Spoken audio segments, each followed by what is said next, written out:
There's a lot of evangelists in the New Testament before the church was even a thing.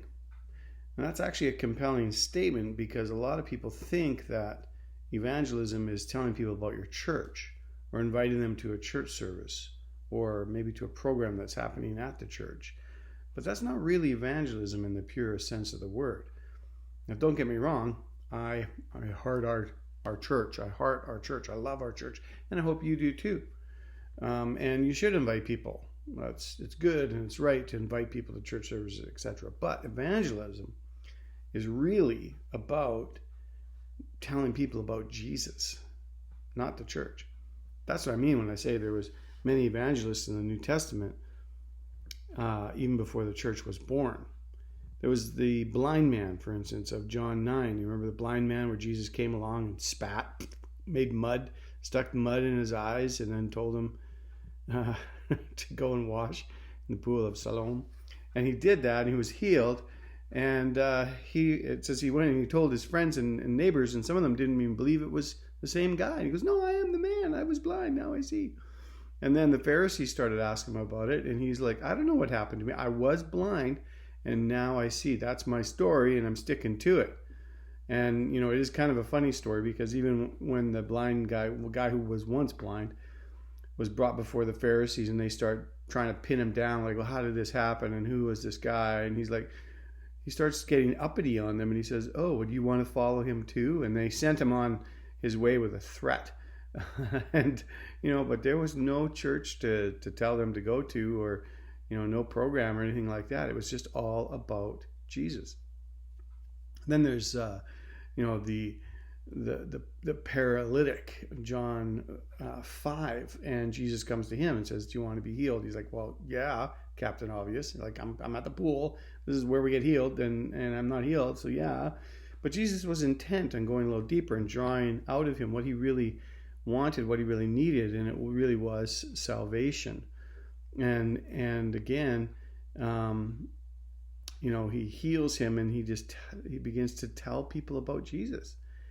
And in fact, he says to the Pharisees who call him out, "I was paralyzed. Now I'm not paralyzed." And he told everybody about Jesus. Again, there was no Wednesday night evangelistic crusade meetings. There was no programs to invite people to. There was no life group.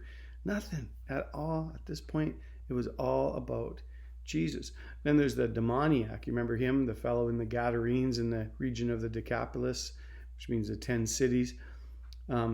This guy was filled with demons, legion, and many demons, and he would howl at the moon, and he would terrorize the neighborhood and living in chains and graveyards, etc. And he was surviving like a beast in the field, and Jesus came and set him free. And the man, like any of us, says to Jesus, "Please, can I just come with you? I just want to be with you." I mean, talk about getting in on the best Bible study ever. I just want to be in the Bible study with Jesus. And Jesus says, No, go and tell your friends and family what God has done for you.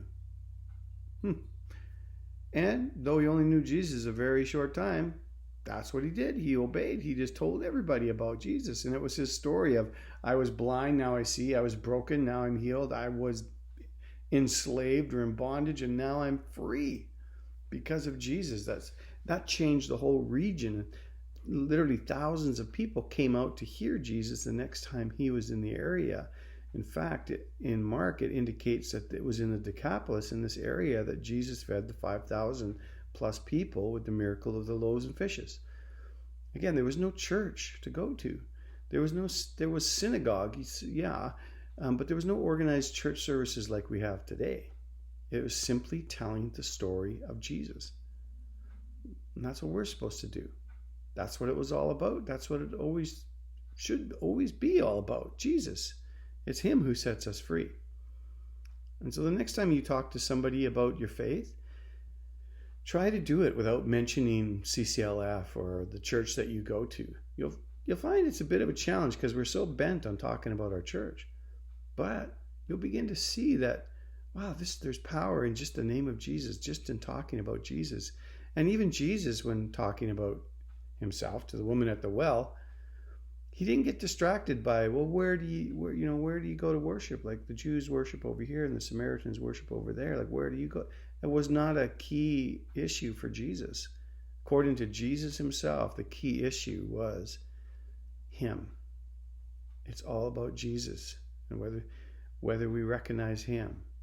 So all I'm saying is let Jesus be the main focus of our story when we're telling our story. That's all I'm saying.